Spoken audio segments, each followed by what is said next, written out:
Individual ministerial responsibility is a constitutional convention in governments using the Westminster system that a cabinet minister bears the ultimate responsibility for the actions of their ministry or department. Individual ministerial responsibility is not the same as cabinet collective responsibility, which states members of the cabinet must approve publicly of its collective decisions or resign. This means that a motion for a vote of no confidence is not in order should the actions of an organ of government fail in the proper discharge of their responsibilities. Where there is ministerial responsibility, the accountable minister is expected to take the blame and ultimately resign. But the majority or coalition within Parliament of which the minister is part, is not held to be answerable for that minister's failure. This means that if waste, corruption, or any other misbehavior is found to have occurred within a ministry, the minister is responsible even if the minister had no knowledge of the actions.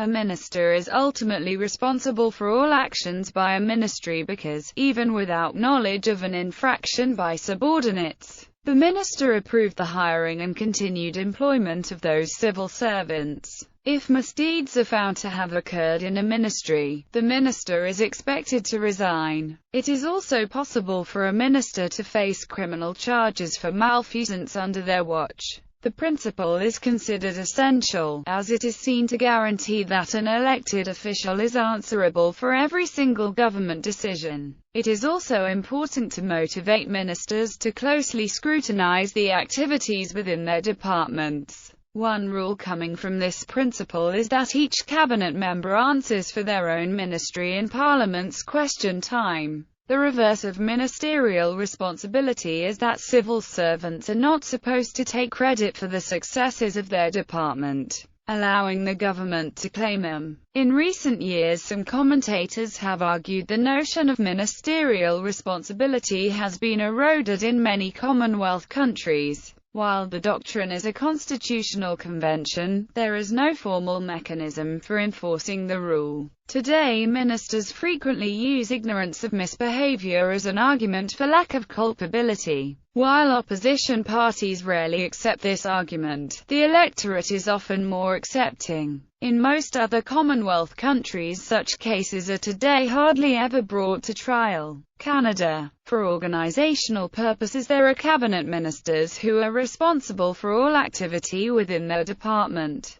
In Canada, ministerial responsibility has been reduced as it has become increasingly common for top-level civil servants to be called before Parliament, bypassing the minister. United Kingdom. It is currently unclear what individual action a minister ought to take when a civil servant within his department is guilty of maladministration. The formulation of some guidelines took place during the Cricheldown affair in 1954, in which the Minister of Agriculture, Thomas Dugdale, resigned, despite an inquiry suggesting that all mistakes were made within his department without his knowledge and in some cases due to deliberate deceit by civil servants. Later, details suggested that he resigned because he supported the civil servants' actions and because he disagreed with the government accepting the inquiry's conclusions. The government announced that ministers must defend civil servants who act properly and in accordance with policies set out by the minister. Furthermore, it was stated that, where an official makes a mistake or causes some delay, but not on an important issue of policy and not where a claim to individual rights is seriously involved, the minister acknowledges the mistake and he accepts the responsibility, although he is not personally involved. In 1982, Lord Carrington and two other Foreign Office ministers resigned shortly after the invasion of the Falkland Islands.